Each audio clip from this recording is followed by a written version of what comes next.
Let's talk about a little bit about, you mentioned this briefly about sizing a solar array.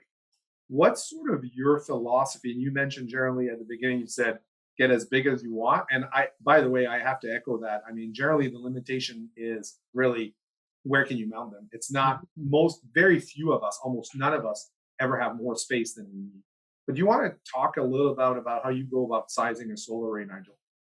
Well, um, unless you've got a catamaran with a huge amount of deck space and relatively light electrical loads, i.e., no air conditioning, you're not going to be able to put enough solar on to keep up with the boat loads. I mean, that's just the reality that we've got. So put as much on as you can. And I have a very crude calculation for the output of it, how much I expect to get out of it. I take the rated output in watts, so it's a 100-watt panel. Hmm. I assume I'm going to get the equivalent of that output for 3 hours a day. Okay. So that's 300 watts. Yeah. No, 300 watt hours, actually. So if it's a 12-volt system, then we divide by 12 into 300 watt hours, and that'll give us amp hours. If it's a 24-volt system, we'll divide by 24, and that'll give us amp hours at 24 volts. And then I just factor that into the energy budget for the boat. And it's never enough. But Yeah. then, we've got a fridge and a freezer and lights and all the normal sort of stuff, microwave. Um, a decent solar array can keep up in the daytime with the boat loads, but it's never going to keep up 24/7. Yeah, it's a good point. You know, you do what you can with solar is another expression I use with people. You do what you can afford, right? I mean, Yeah. that's a factor. All of us have a budget. You do what you can afford. And if you start, assume that you might want to go for more. You know, I tell owners, I'm like, don't be so, put your solar panels as tight as you can because you'll be surprised. Maybe now you're not willing financially to do more because you don't really believe or understand what sort of tangible benefit you're going to get out of your solar array. I tell people, okay, well, if you've got room for four and you're only going to do two, then put the two really close together, Hmm. in a place where obviously you minimize shading. Always start with minimize shading first, but don't assume that you won't do another two. And we did just recently a 56 Sea Ray, I mean, sedan bridge. You're thinking, why would that boat ever have solar? Well, we started with three panels, and now the owner said, you know what? Actually, I'm going to go for another. I think it's another one or two. And sure enough, when we laid it out, we didn't take all the space that we had, assuming that they wouldn't do more. And now they went. Now they've got five 170-watt panels on top, or 160 watts. So yeah, it's you. You always want more than you'll probably have, and if you go there slowly, but assume that you might want more later. Jeff, assuming that you're going to have to top up the batteries by running a generator or battery charging at anchor or whatever, or when you're underway, um, the best time to do that is in the morning. And so that when the solar kicks in, it keeps up with the daytime loads. And ideally, if you have enough solar, it'll give you that slow trickle charge at the end of the charge cycle if you've got lead acid batteries to top them off so the batteries don't suffer from sulfation. But in one way and another, it'll keep I got the dog here, it'll keep the batteries in a higher average state of charge. And that will substantially extend the life of the batteries if they're lead acid batteries. Yeah, And it big makes a time, big difference. big time, big Yeah. time. And by the way, for the listeners out there, you got to remember if you're curious, we've got tons of articles on this concept of three-stage charging, right? Bulk, absorption, float. It's a little bit like our appetite. You start a big meal, maybe at mom and dad's. You start with a lot of gusto, you're going to be bulk, and eventually you're like, oh, I can't do more, but you keep going. That's absorption. And when you can't do any more, and you're just basically eating a little bit or barely, you're at float. Is sort of the analogy I use because I love food. And the great thing about solar is, of course, it's able to do the absorption, which is the top up, in a way that really you're not running that generator and getting so little. Like what Nigel was saying, it's so frustrating to run an engine and get so little out of it at the end of the charge.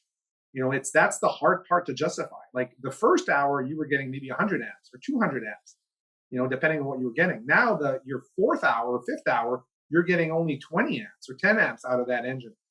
That's where solar, it's a divide and conquer. Have the alternator, or your generator run your high output chargers at the beginning.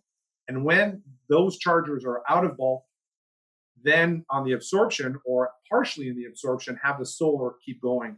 And then it's a win-win, the solar doesn't care if it takes 10 hours or 8 hours because there's no real cost of running that. And it's in the background and silent. Nobody hears it. Nobody's bothered. And so that's really good advice, Nigel. Thanks for Here's sharing that. another cost issue that nobody ever thinks about. If you take the cost of a battery bank, let's say for argument's sake, it's $1,000. And let's say over the life of that battery, if we take the number of cycles we're going to get out of it, say 500, and we get 100 amp hours out of it at each cycle, but we can do the math and we can figure out how much energy went in and out of that battery before it died. Mm-hmm. So this is not generating the energy. This is just storing it in the battery and then delivering it back to the boat. And then at some point, the battery dies. So if we look at how many kilowatt hours of energy went in and out of that battery over its life, and we divide that into the cost of the battery, we come up with a kilowatt hour throughput cost. So this isn't making the energy. This is simply the privilege of storing it and delivering it back to the boat. Yeah, When like you bank do that fees. calculation with lead acid batteries, you discover that the kilowatt hour throughput cost is somewhere between 30 cents and $1 a kilowatt hour. Just for the storage. Realize. So for every kilowatt hour of energy that the solar panel delivers directly to the loads, Yeah, you've just saved yourselves another 30 cents to $1 every time.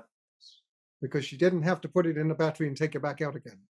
Yeah, there's no, Solar it goes in, panels goes out. provide it on a continuous basis. That's a And good point.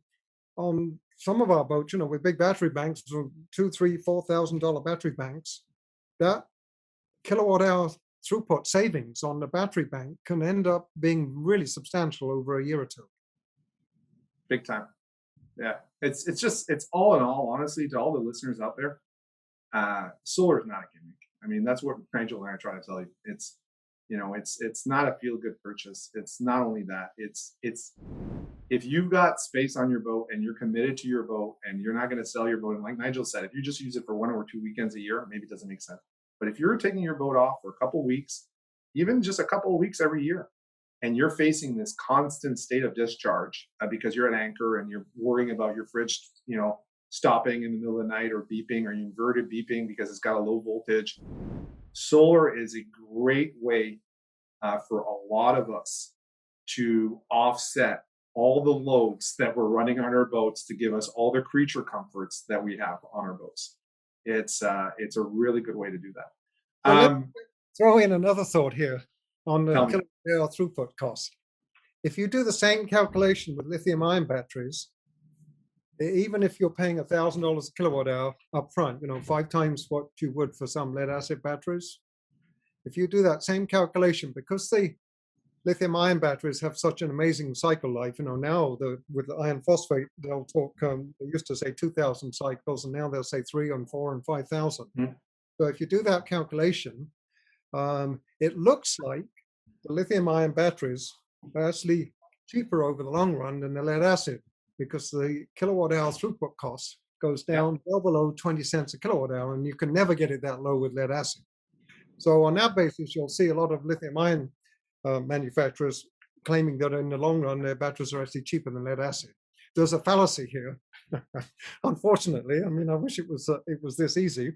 The reality is none of us will ever get that cycle life out of the batteries, and we're not going to live long enough to put 3,000 or 4,000 or 5,000 cycles on the battery. Yeah, so, that's for commercial applications, right. Like a ferry that's being used every day. If you're not cycling that many times, then the throughput cost goes up directly proportional to the reduction in the number of cycles we put on the battery, and all of a sudden they get to look fairly expensive again. Of course, they have lots of other reasons for using them, but that particular argument, which I see used quite a bit, doesn't pay attention to the fact that none of us are ever going to get that cycle life out of the batteries. We're just not going to live long enough to do it. Exactly. And we don't use our boat. I mean, exactly. I mean, how many people, a cycle, by the way, for the listeners out there, is you start at one point, whatever the voltage is, and you go down, and then you go back. So a cycle is almost like, sometimes that cycle might be over 2 days, right? You might not even recharge your batteries. Some boats, that before solar, sailors would stay at anchor, 2, 3, 4 days, let the batteries discharge without charging. That's just a cycle. So now 4 days on the hook was one cycle. So, to extrapolate that and say, I'm going to get 3,000 cycles or 2,000 cycles, and a cycle is not a day here. Sometimes a cycle is 2 days, 3 days, 4 days. I mean, if you're blessed enough to be able to use your boat 3,000 cycles, and every cycle is a couple of days, 6,000 days on the water, congratulations. I applaud your ability to be dedicated to boating to that level. Most of us will never get that. It's just not going to happen. It just won't happen. Yeah, that's a good point, Nigel. Really good point. Do you want to talk a little bit about rigid versus flexible? Give us a little bit of your input on the choices there that boaters have. Sure. Well, actually, I think I'd rather start with cells. Cells? All right, let's do it. Let's start with the cells. Why not? Let's start. It's one of my next talking points. Let's do it. Because there's been a lot happening over the last decade and even the last year or so in the cell world, which is the fundamental building block of any panel, rigid or flexible. For a number of years, by far the best cells on the market, the most efficient, have come from a company called Sunpower, and they call them their Maxion cells, and they're also known as IBC cells, interdigitated. I have trouble with that word, back contact. And actually, I have a little demo board here, but do you see that matte black cell? Yeah. That's one of those Sunpower IBC cells. And what's different about those to all other cells, every other cell has to have a grid on the front of it to collect the electrons. Mm-hmm. With the Sunpower cells, they're collecting both the negative and the positive on the back of the cells. So there's no grid structure on the front. Every other panel, the front is negative and the back is positive, or vice versa. But they're doing it all on the back, so there's no grid structure. And that gets rid of all of the grid, and that actually means the entire surface area is producing electricity, whereas every time you put a grid on there, the grid's obstructing some of the surface area. Right. So they end up being super efficient cells, about 24% efficient at converting sunlight into electrical energy. That's high. And they held that pole position for probably a decade. And we see those in the boat world on high-end panels. And then we got another technology just in the last few years, which comes from Panasonic, and it's called HIT, H-I-T, hetero something or other. Again, I forget what the acronym stands for, but that's an interesting technology because it's a combination of a solid crystal cell with a thin film cell, and that's even more efficient than the Sunpower cells. So those are now the most efficient cells on the market, but only like 0.5% to 1% more efficient. But we're seeing those coming onto the market. We're seeing those in panels.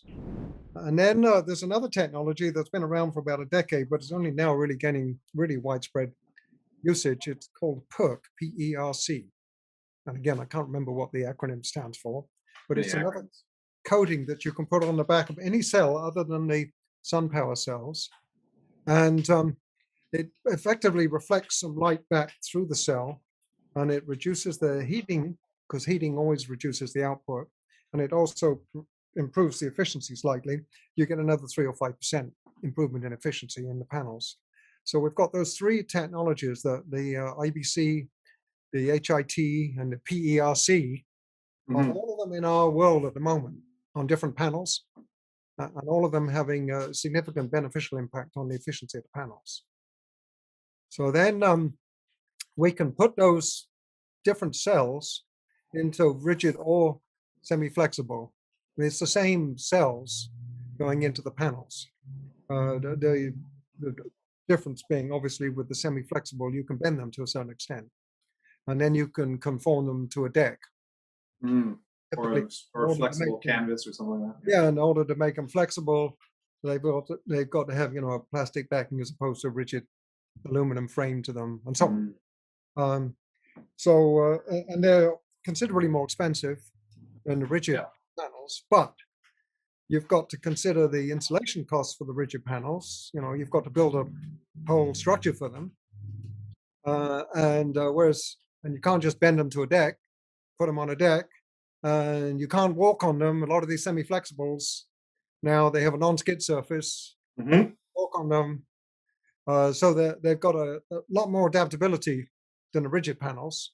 And the other thing with the rigid panels is they're not built for the boat market. The minute you take a rigid panel, which has a 25-year warranty in the home power market, and stick it on a boat, you have no warranty. Of course. It's gone. Yeah. Whereas the semi-flexible that are built for the boat world, they all come with a warranty of some sort. And we'll talk about warranties in a bit, I think, but Yeah, we will. there's a big difference. Yeah, that's a good point. Yeah, I think the last one I heard, I think the only one that ever did that, you might know, is Kyocera. I'm not sure for the Japanese manufacturer that had panels about, and they're off the market now. They, I I have think, one on our boat. They're 12 years old. yeah. They're Kyocera panels because we have a solid bimini. Hmm. Created a structure on top of the bimini and mounted them on there. There's 340 watts of Kyocera panels up there, and they're still working great. But that's Yeah, they because were really good. a very secure mount and they're a good panel. But those panels were top of the line when I bought them 12 years ago, and their efficiency then was 16 to 18%. Wow, what it's Now, changing now. the semi-flexibles were running at 23 and 24%, some of them. So it doesn't sound like a huge difference, but it's 50% more output for the same surface area. Yeah, And yeah, that's, it's all about proportionality. yeah, Um, I want to, for the listeners out there, I mean, and I can't, that's one of the biggest challenges with rigid is not going to bend. So, some of us that care about aesthetics more than others, and all of us are different, of course. That's the one advantage with flexible, especially with a lot of the power boulders that we deal with. You can actually have the flexible match the curve of the boat. So if you have a hard top that is curved, like a Sea Ray that actually has a curve, when you're looking at the profile of your boat, and you don't want to have a single line, the whole boat has no straight lines on the boat. Other than a mast and a boom, very few boats have straight lines. Everything are just variations of curves, which obviously to some of us, myself included, makes the boats beautiful. That's one of the advantages of flexible, is that you can have the profile of your boat not be altered by the solar panels. And you're right. I mean, the challenge is, where are you going to mount the rigid? And so sailboaters in the past would have to create these arches. They would hang them off the lifelines, which we still do. Again, sometimes we have to do that. But now with the flexible, you can have them either, follow the curve of a hard bimini like you have. We've done, Hans Christensen that are having hard Dodgers, hard even biminis. We're mounting flexible solar panels on that. And the advantage is, some of them, even you can have them ordered, like Solvian, for example. You can have a flexible solar panel with a peel and stick backing, so you don't have to do any deck penetrations for the mounting. And then you can even have the junction be actually underneath. So literally, the solar panel is just this flat thing, no junction box, and the wires come from underneath. So when you're ordering solar panels, depending if you're willing to go for the high end stuff, you'll be able to order the panels. And Nigel talked about this before. You can actually even have them with an anti-skid. So there you can actually have the surface actually not be so perfectly smooth that if you walk on there with wet shoes or a slight inclination, you're going to slip off. It's almost like an ice rink. You can actually have it with an anti-skid. And so now, if it's properly, obviously bedded and there's no voids, you can, on some solar panels, walk on them. So that's another advantage of the flexible over the rigid. Now, that being said, for the listeners out there, because I can see some of the comments, if price is king, it's going to be rigid. Rigid will give you the most, and I get this at boat shows. Should I do flexible or rigid in my cottage? I'm like, you have a cottage? I can't see an argument for flexible. Maybe there is one, but you're going to go rigid. From a cost perspective, rigid is going to really keep your costs at rate. But as a boater, there's an argument to say maybe you'll spend more for flexible, but you don't have to worry about the mounting. You don't have to create a structure. There's another issue there, Jeff. On your cottage, there's not going to be a lot of vibration and motion. Right. Those rigid panels, you get a little bit of movement, and the cells are going to crack. The minute the cells crack, you get a significant loss of output, and you can actually end up actually with hotspots that can cause other problems. And we'll come back to that in a moment. But right now, I'd like to take a little break and bring in Devin, because he's Let's do going to it. want to go home soon. Okay, let's do it. You can talk about where we're headed in terms of cell sizes and where the whole panel manufacture process is headed in the next. All right, let's do it. Surrounded by pros. Look at my smile. It's like Christmas. We all learned from Nigel, right? Yeah, I know. It's just awesome. Honestly, there is no replacement. I mean, you could be smart in life, but there is no replacement for experience. Let me tell you, knowledge is something that you have to learn the hard way, and it takes time. Yeah, it takes time. And so, thanks for being here to share your knowledge with us today. So, tell me, Devin? What do you want to share with the listeners out there regarding the manufacturing and also the specifications of solar panels? Yeah, so I was listening to your convo a little bit with Nigel, and I think some of it's probably already been said, but it's worth repeating. I had a really good conversation with a solar company recently, and they were talking about how blessed we were in the last 5 years with really stable cell sizes. And as Nigel said, the technology, the efficiency has gotten closer and closer to that IBC, that Sunpower 24%, obviously with HJT cells getting up to 24%. But what we're starting to see now is the cell size change. So we've historically had, the 4-inch cells from the IBC Sunpowers, the SR plus HJT cells are about 5 inches. And this year we had this funny little inversion go on where the cells looked almost the exact same size, but what they did is instead of having lopped off corners, they had a full cell size and they gained a couple millimeters on each side. They also upgraded into PERC, which is around 22%. So all of a sudden we had these, quote unquote, lower efficiency cells producing a higher output on a total panel, Wow. which is totally bizarre. But what, that just kind of illustrates what I think is going to be in the pipeline for the next few years. We're going to have cell size changes. The efficiencies are getting closer and closer, as Nigel said. So you're going to start to see different outputs jumping from year to year.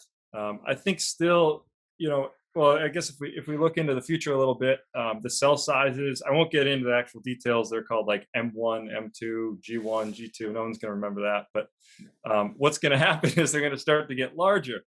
There's going to be a 7-inch cell that comes online, and then an 8-inch cell. It sounds like 8-inch is going to become the standard cell size. So then you're going to start to hear the terminology of half cells and quarter cells. So I don't know if you guys covered already that the voltage. No, the voltage per cell is sort of fixed by the photovoltaic properties. So it's around 0.6 volts per cell. They wire them in series, and that's how you get your voltage. And then the size of the cell typically dictates the amperage coming out of it. So as the cells get larger, theoretically you get higher amperage, but then you're going to have a really low volt panel unless you get half cells or quarter cells. So we're going to see we're going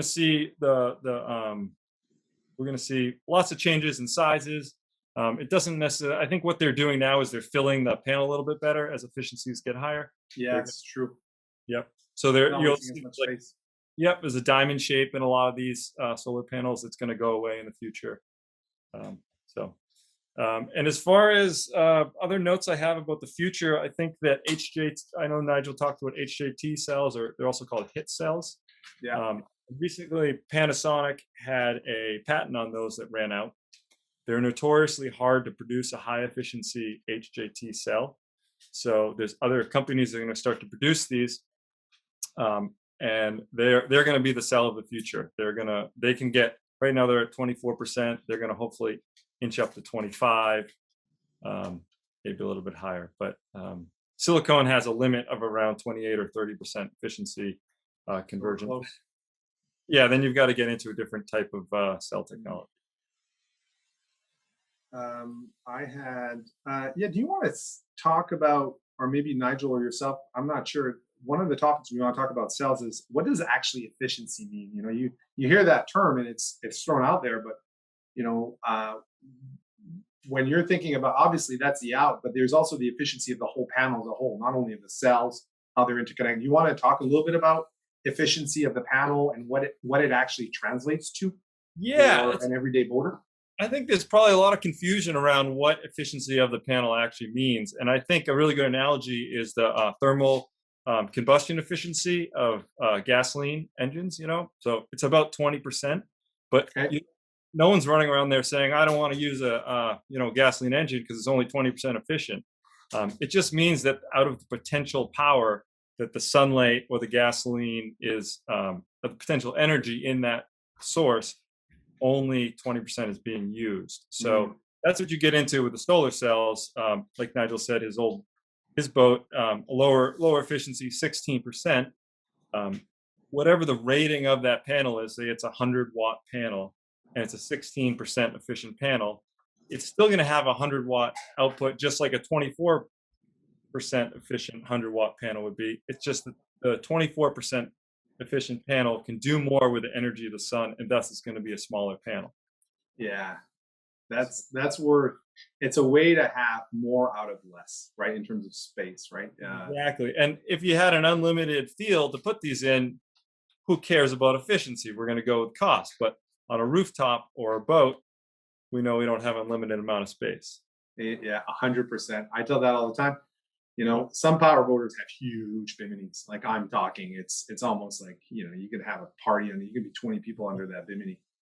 But for the sailboaters that have these small biminis, I tell them, well, at this point, it's like building downtown. At this point, you gotta make every single square foot or square meter of real estate you have is important. If you're living in the vast somewhere deep, you build a rancher, you got lots of land, doesn't matter. You're not gonna build stories. You're not going to be a high-rise building. But yeah, efficiency certainly matters for us as boaters where we have limited space and we realize that we want as much solar panel. And that's what I did on my boat. When I came on my boat, I have an older boat from the 1990s, actually 1990. The bimini is not that big.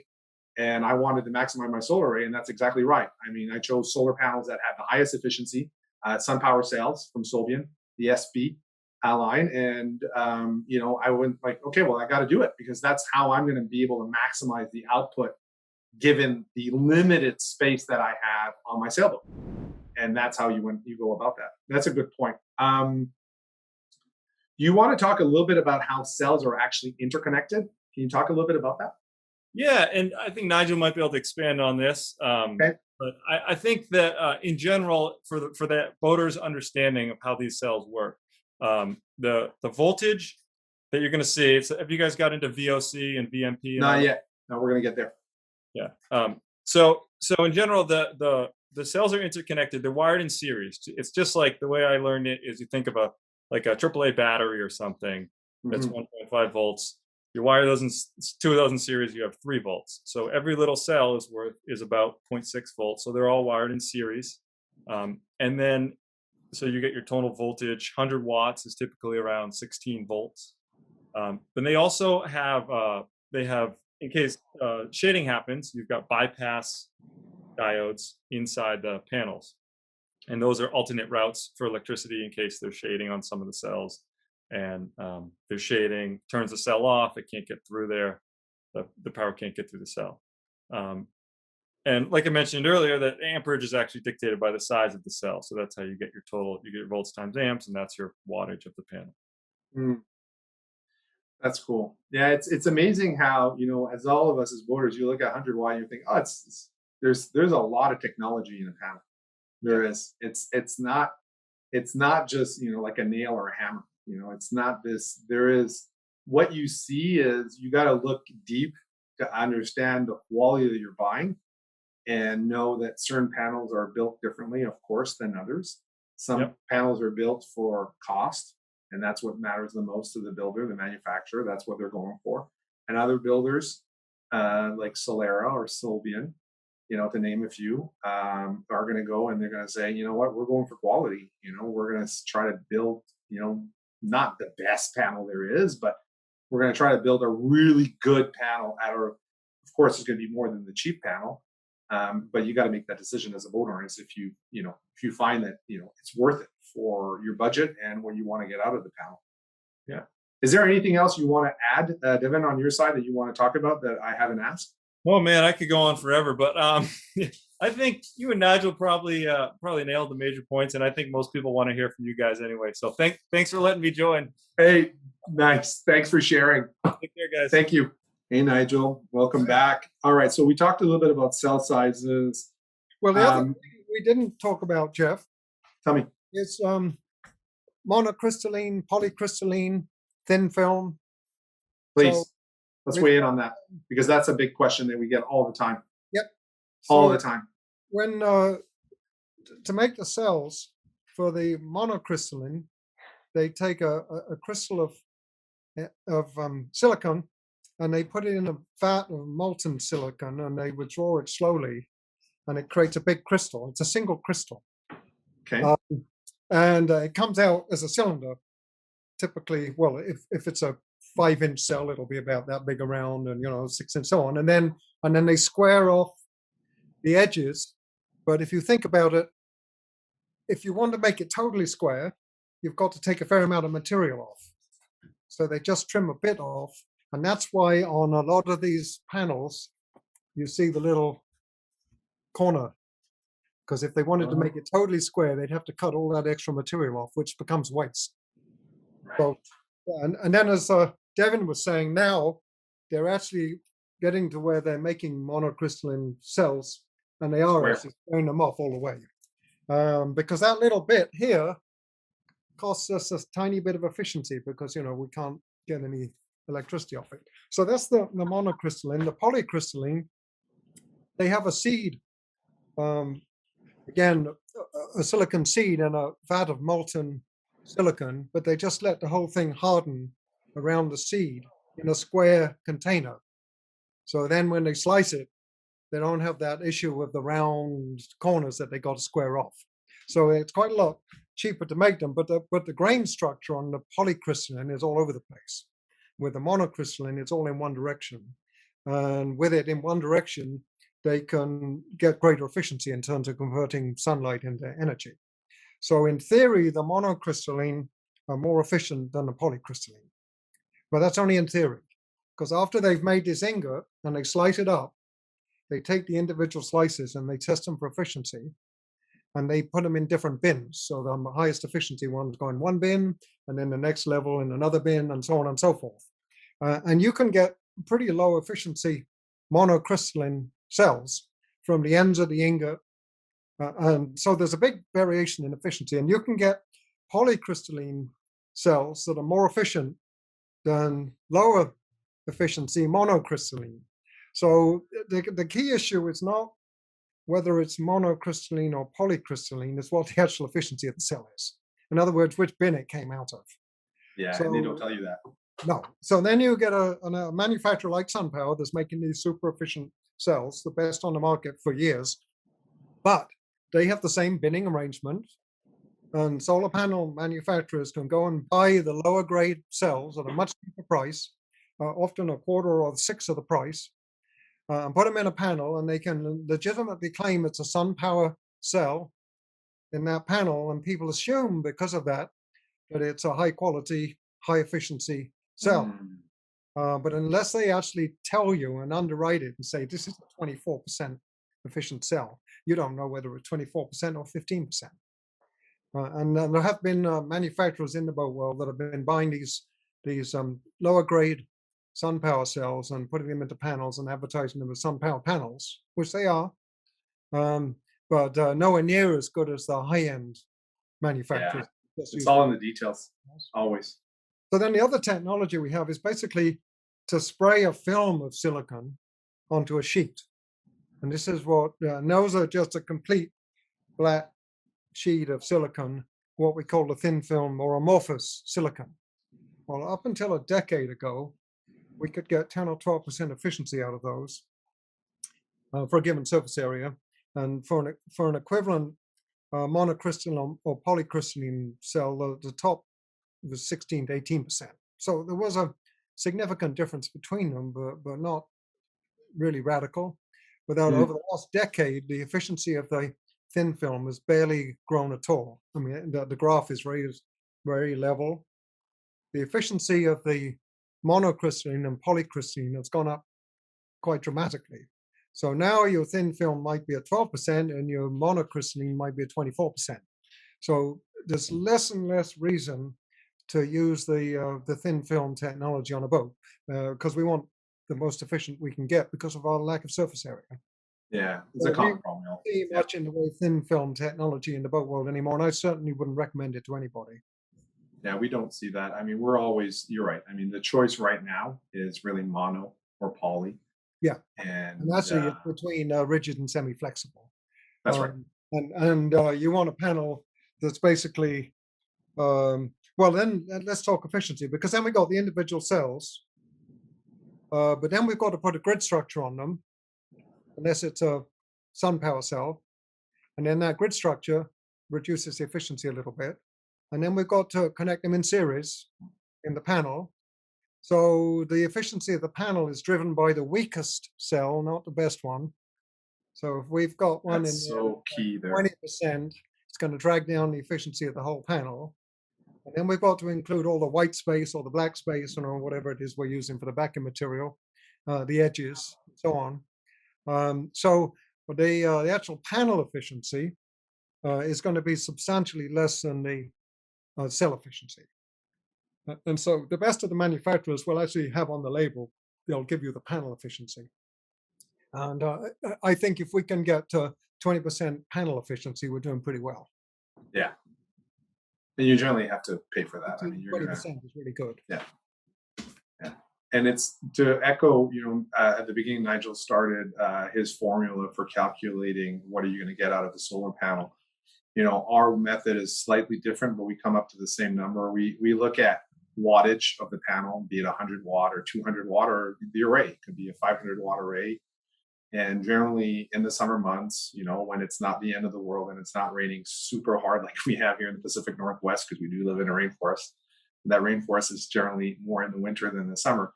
We're looking at, generally a rule of 4 on average. It can be better than that. And so if you've got a 500 watt array, you're going to generally divide that by 4 and you're going to get at 12 volts, 125 amp hours. Now, of course, if your batteries are 24, you're going to half that.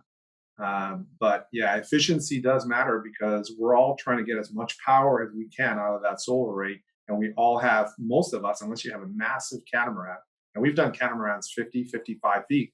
And even those solar arrays, like Nigel had talked about, are not sufficient to do everything. I've done a solar array of over 2,200 watts on about a 55-foot cat, and it does a big difference. But they still need to be considerate of what they're trying to do with that boat. 55-foot catamaran is a house. I mean, it's not. Yeah, it's not like you put a 16,000 BTU air conditioner on there, and actually there's going to be 2 or 3 air conditioners because there'll be 4 cabins in a saloon. And the running load on that air conditioner is going to be at least a kilowatt right there. So you have 2 or 3 cabins you're trying to cool. And the solar might conceivably, if you've got enough deck space and enough solar, might conceivably keep up over the course of the day. But in a minute you get to be nighttime, of course, it's not going to do anything. Yeah. You're going to run the batteries down. Exactly. All right. So we talked a little bit about what the efficiency did with Devin and also with you. That's really good to tell people what's going on there. So I'd like to talk about the grid structure a bit. Yeah, that's exactly good. Because I was saying how they're interconnected. Let's do it. That's really important. Because as I mentioned, with the vibration and movement, particularly with the rigid panels, you get cracking on the silicon. The silicon's very brittle. If you get a cell and you just bend it the slightest little bit, it fractures. It shatters actually. So it's pretty brittle. And then the minute it cracks like that, we've got a discontinuity. So we've got no electrical conductivity. So the way we get the energy out of these cells, can you see that very fine grid structure on there? Yeah, we can see it. So, yeah. Other than the Sunpower, where they do everything on the back of the cell, but everybody else, that's actually silver. They screen print it on there, and then they put it in an oven and bake it, and they cook it into the silicon, and that's what we use for collecting the electrons from the silicon. And then we go ahead and on an old-fashioned style solar panel, and most of the rigid ones that we still see, you'll see 2 or 3 metal strips on the top of the grid. And those are the bus bars that are collecting the energy from the grid. And we call these little pieces the fingers. And then the Okay. bus collect the energy from the fingers. And then because we're putting the cells in series, we take the bus bars from the top of one cell and they go down to the underside of the next one, because that's from positive to negative. Right. And on the next cell, we do the same thing, the top to the bottom. So, and so we've got these 3 to 5 fingers that are going under and onto the next one. Well, we get a little bit of motion, and they're copper, and the copper work hardens, and then it fractures. And there, I So, mean, the thinness of a human hair or something like that. That's what yeah. I've heard. So the common failure modes on these panels are cracking of the silicon itself, or cracking of the fracturing of the grid structures. And then, of course, we've got no conductivity through the panel and we lose the panel. Or we've got reduced conductivity because we fractured 1 out of 3 or 1 out of 5 of the links between the cells. So one of the substantial benefits of the Sunpower stuff is that they've got a continuous edge-to-edge connection from one cell to the next. So it gets rid of many of those failure points that we have with traditional grid structures. And then just this last year, we had coming into the market this structure here. Hang on again, if you can see it, the Yeah, I can see it. MTAT. And if you look Oh at yeah, in between. all the little, we've got the fingers underneath, which you can hardly see, but then we've got on the top all of these little bus bars. So instead Yeah. of having like 3 or 5 metal strips that are like this wide, we've got all these narrow copper strips. And actually, if you look at them, you'll see they're tapered from one end to the other, because as they collect more electrons, they get wider. And the other thing, if you look at them closely, you'll see there's lots of little waves in them. Yeah, I saw that. Yeah, what is those? They're like springs, so that as the panel flexes, they don't crack. There's over 2,000 connection points on every cell between the grid structure on these MTAT grids and the silicon. So they've actually driven pickup trucks over these in testing and still got, I don't know, 80% of the output of the panel out of them, because there's so many individual connection points, and because the grid itself is flexible, it's got those little springs in it, effectively. Yeah. And then when we go from one cell to the next, which we can't see on here, oh, right here, I don't know if you can see it, there's hundreds of little wavy spring connections. Wow. So We're gonna, by the way, we're also gonna include an image of that on the side as well. We'll do that. oh, as good, well yeah, to help. I've got some photos I can send you, because Yeah, that's good. I actually went to the factory to see how they made these things and took a bunch of photos, so I'll send those to you. Yeah, That grid structure is way more robust than anything we've had it in the past. And that's only been brought into our market last summer, I think. No, well, no, it must have been 2019, because I actually went to visit them. I wouldn't have been allowed to do that last summer. So we've had that technology for like 18 months to 2 years. So anybody looking for the top of the line solar panels today, I would say that MTAT grid structure is really important. That more than Who's anything, providing those panels these days? well, it's proprietary technology for a California company, Merlin. And then Yeah. Oh, I've had those panels on. Yeah, we've used they those. licensed it to Solbium, Yeah. the Italian panel manufacturer. But the panels actually are made in Canada. They're not in Canada, in California. At the moment, they're absolutely the top of the line panels in the marketplace with that MTAP grid structure, with either the PERC cells, high-end PERC cells, or the HJT cells.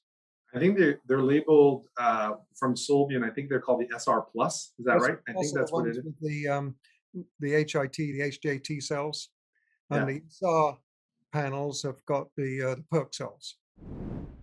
But the SR Plus, I mean, if I was putting solar on my boat today, I'd go for the SR Plus panels.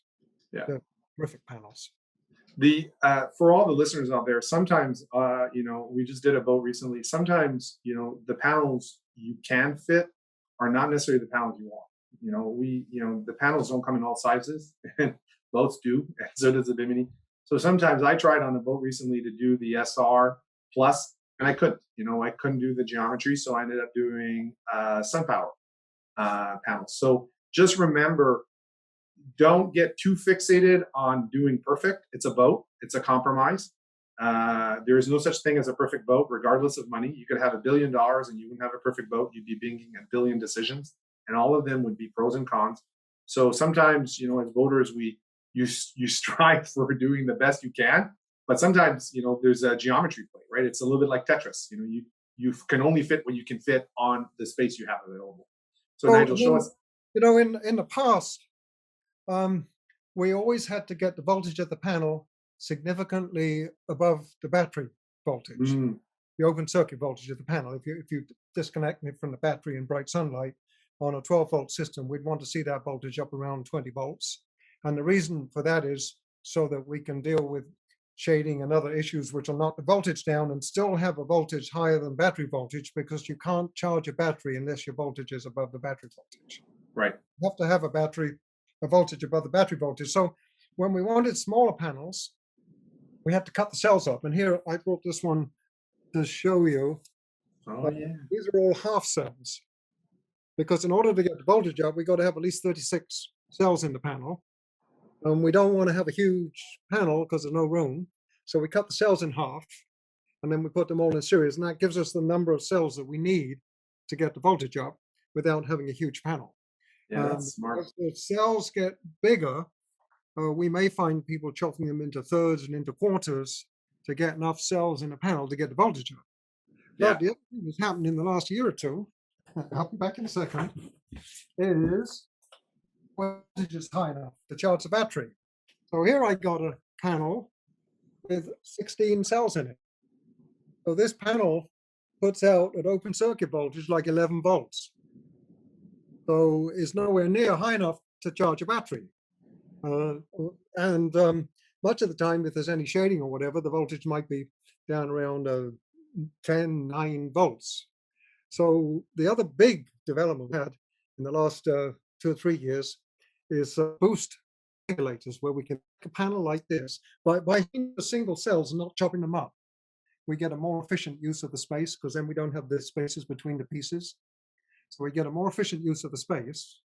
And then what we can do, we can use one of these boost controllers, and we can take this panel, and actually its most efficient point of operation is at 9.6 volts. We can take this panel at 9.6 volts, and we can boost the voltage up whatever we want, 12 volts, 24 volts, 36 volts. 48. Battery. Yeah. So that way we can use larger, more efficient cells in smaller numbers and still have an effective mechanism to charge a battery, which we never could do, like even 3 years ago. Yeah. Yeah, those boost controllers. So the combination of the HIT cells, the MTAC grids, the boost regulators, it's a different world that we're living in terms of solar to what it was 3 to 5 years ago. Yeah, and that's good for us as voters. It's really good. But it does make it more complicated. We got way more choices than we ever had. And as we know, you go in a restaurant and they ask you what dressing you want on your salad, and they give you a choice of like 15 dressings, and you don't know which one you want. Well, it's a bit like that with solar at the minute. We got way more choices than we ever had. But the net result is that we can optimize our systems in a way that we couldn't do in the past. Yeah, that's a good thing. I mean, it's a blessing and a curse, but the flip side is, this is what we're doing with education here on this YouTube, right? That ultimately it's part of the journey is trying to do the best you can with what you have. And as voters, we have limited space. We all have budgets, and you're trying to figure out what's going to be the most bang for your buck. But yeah, the good news is, because otherwise, running a generator all the time or running an alternator at idle, and at anchorage to recharge your batteries, as we all know, there are a lot of reasons why you don't want to do that. There's a lot of reasons why you don't want to do that.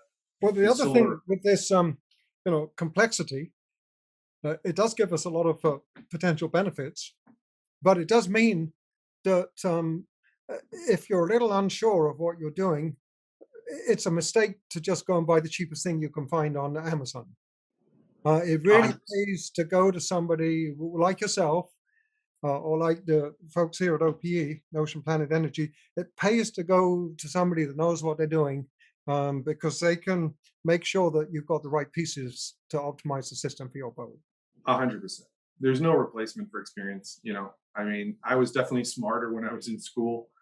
My math skills were way better. I was able to do calculus. I was able to do everything. But I look at me now. I'm the same person, and experience has made me.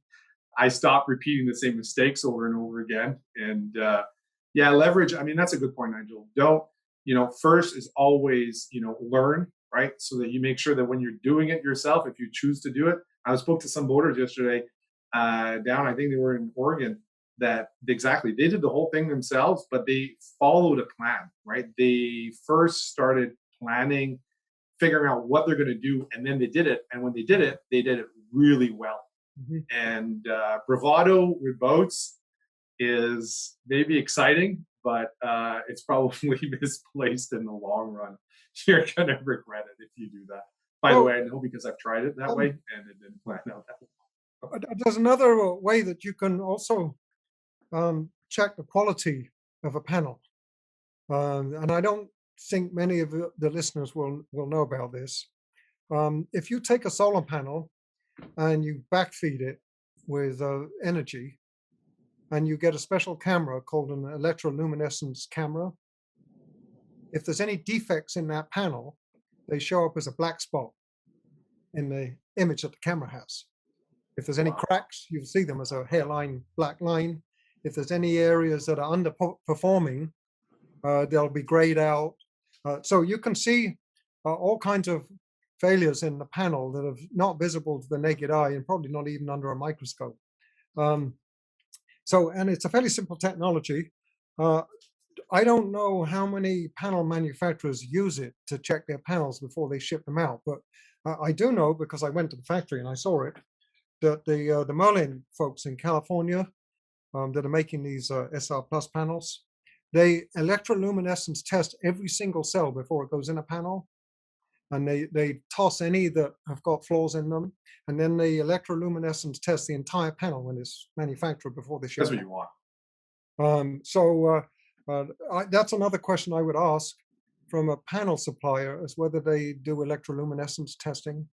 Because I've got images of panels bought off the shelf, brand new, undamaged packaging and so on.